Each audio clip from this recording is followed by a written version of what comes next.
Dans cette vidéo, aujourd'hui, je vais vous poser une question. Cette question, c'est pourquoi je mange? Évidemment, on ne se pose pas cette question à chaque fois qu'on mange. Et pourtant, ça va permettre d'apporter différents éclairages sur notre façon de manger. L'acte alimentaire revêt différentes dimensions. La première, on pourrait dire je mange pour me nourrir, pour apporter de l'énergie à mon corps, à ma tête, pour apporter des éléments de construction à mon organisme, du carburant, des éléments protecteurs, des éléments aussi des messagers pour que toutes nos réactions se passent correctement dans l'organisme. Vous voulez en savoir plus, vous pouvez regarder ma vidéo qui s'appelle l'effet yo-yo, dans laquelle je vous parle justement de notre métabolisme, de nos besoins, de nos apports, de nos dépenses. Si tout est en équilibre, le corps fonctionne correctement et la tête également. Une deuxième réponse à cette question pourquoi je mange, c'est je mange aussi par habitude. Dans ma famille, on a l'habitude de manger, d'avoir tel mode alimentaire. Je mange aussi parce que c'est l'heure, en fonction de certains événements, pour des anniversaires, des fêtes, comme un mariage, un baptême, une communion, les fêtes de Noël, à certains moments de l'année, comme la période du Ramadan. Donc tous ces moments-là vont faire que je vais avoir différentes façons de manger à certains moments de l'année ou en fonction de certaines circonstances. Je mange aussi parce que j'ai faim. Donc ça, c'est une bonne raison. Alors la faim, comment je la ressens? Je peux la sentir dans mon estomac. J'ai un creux dans l'estomac, mon estomac qui gargouille, ça peut même me faire des crampes. Je peux sentir aussi une fatigue, une baisse d'énergie, de vigilance. Donc là, je mange. Il y a aussi un autre type de faim, c'est la faim de mes sens, à travers la vue, l'ouïe, l'odorat, le goût et le toucher. Eh bien, ça va me donner envie de manger. Un exemple, vous vous promenez, vous êtes dans la rue, vous passez devant une boulangerie, vous regardez la vitrine et vous avez envie d'acheter ce gâteau. Vous n'aviez pourtant pas cette faim dans l'estomac. Donc ça, c'est une envie de manger. Ça peut être aussi l'odorat. En faisant les courses, il y a des arômes, des parfums qui vont être diffusés, des senteurs, des odeurs, qui vont nous donner envie d'acheter un aliment qu'on n'est pourtant pas dans notre liste. Le goût. À la fin du repas, on a pourtant l'estomac rempli, on est rassasié, mais c'était bon, c'est un plat qu'on aime et on peut avoir envie de se resservir. Et là, c'est plus la faim de l'estomac, donc c'est plus cette gourmandise. Donc, vous voyez, différentes façons de manger.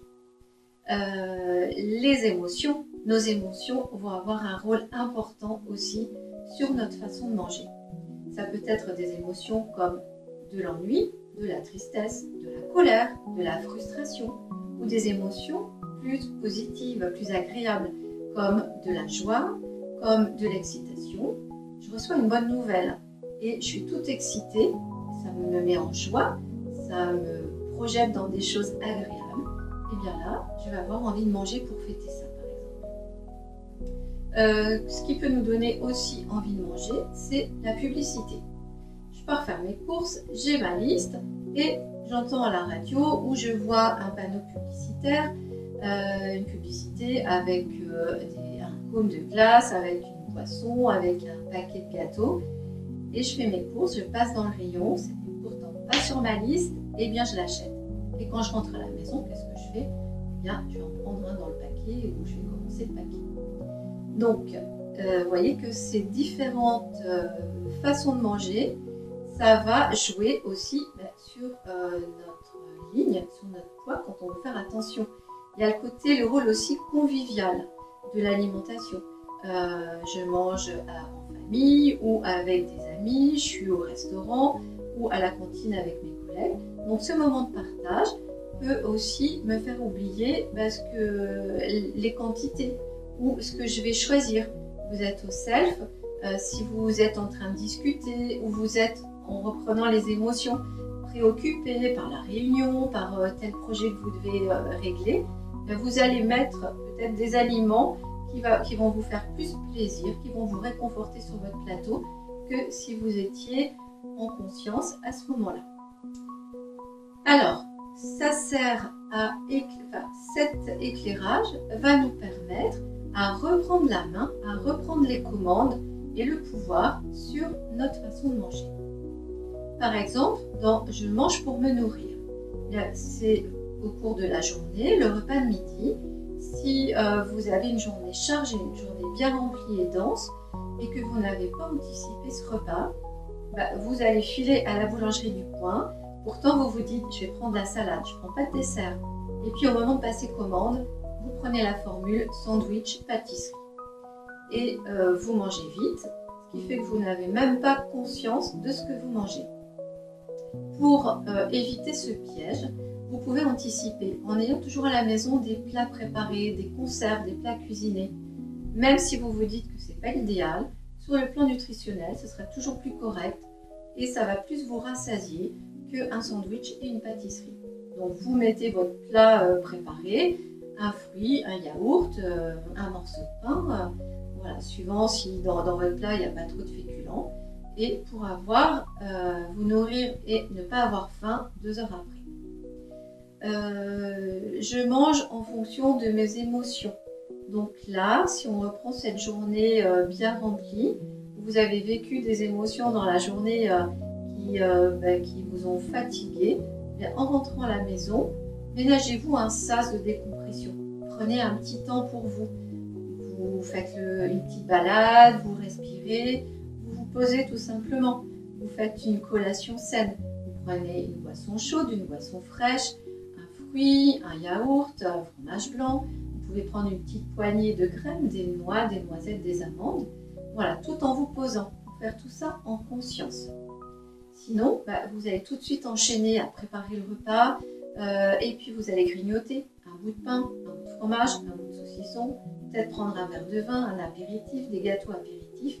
Voilà. Et là, après, ça peut générer de nouvelles émotions, de la culpabilité, non, c'est pas bon, et puis vous passez à table, vous n'avez plus faim, mais c'est l'heure de manger, vous mangez par habitude et vous sortez de table, vous avez l'estomac rempli, chargé, vous ne vous sentez pas bien et de nouvelles émotions, de la culpabilité, vous allez pouvoir même regrignoter à la fin du repas quand tout est posé.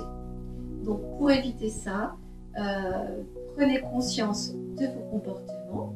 Si vous voulez des idées, des astuces pour des menus express, des plats vite faits, vous pouvez avoir accès sur mon site internet, dans ma boutique en ligne, à mes packs de menus mensuels, où là vous avez des menus midi et soir, vous avez des menus express avec la liste de courses, vous avez aussi mes livrets de recettes et vous avez dans mes bonus nutrition et bien-être des fiches à télécharger gratuitement, des idées de menus, de recettes, des conseils diététiques.